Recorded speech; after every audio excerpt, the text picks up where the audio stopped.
Departamenti i Gruas i Bashkësisë Islame të Kosovës ka mbajtur takimin përmbyllës vjetor me mualimet, ku u vlerësua puna dhe angazhimi i tyre në edukimin fetar në pothuajse të gjitha komunat e vendit. Takimin e hapi udhëheqja e Departamentit të Gruas pranë kryesisë së Bashkësisë Islame të Kosovës, zonja Vajide Podvorica Bunjaku, e cila falenderoi mualimet për përkushtimin dhe bashkëpunimin e treguar gjatë vitit. Ajo bëri të ditur se gjatë këtij viti rreth 10.000 vijues kanë ndjekur mësimin fetar, duke theksuar se vitet në vazhdim kërkojnë edhe më shumë angazhim dhe vigjilencë.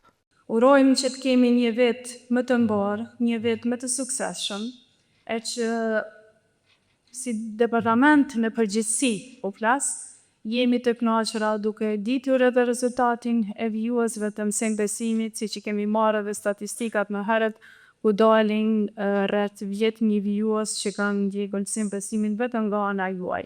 Kështu që është një rezultat i dukshëm.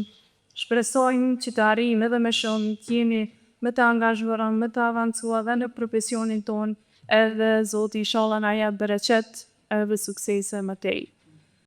Në këtë takim mori pjesë edhe kryetari i Bashkësisë Islame të Kosovës, Muftiu Naim Efendi Tërnava, i cili përgëzoi mualimet për kontributin e tyre në edukimin e grave dhe të nxënësve në mbar vendin.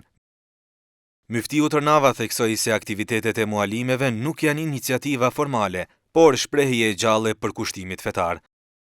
Vizitat e shumta në xhami, mbajtja e ligjërave fetare dhe hapësirat e tyre, si dhe angazhimi i vazhdueshëm në mësimin e leximit të Kuranit për vajzat e reja dhe gratë e shtyra në moshë, përbën vetëm një dritar të vogël, por domethënë se nga veprimtaria e gjerë dhe kontributi i shmuar i Departamentit të Gruas në këtë rast i mualimeve edhe gjatë këtij viti kalendarik 2025.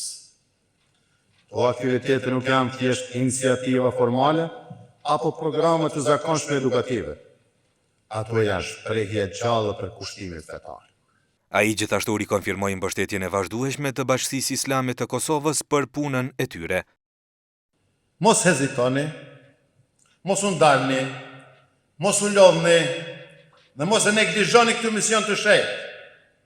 Sepse ajo që mbani në duar nuk është thjesht detyrë edukative, por amanet i drejt për drejt nga Zoti i Madhërisht dhe nga i dërguari i tij Muhamedi alayhis salam. Ju jeni partëse e kësaj drite dhe dëshmitare e këtij amaneti. Ecni përpara me vendosmëri dhe krenari, sepse ajo që mbillni sot në zemrat e fëmijëve tanë do të jetë besimi, morali dhe forca shpirtërore e së merrsëdmes. Ju falenderoj.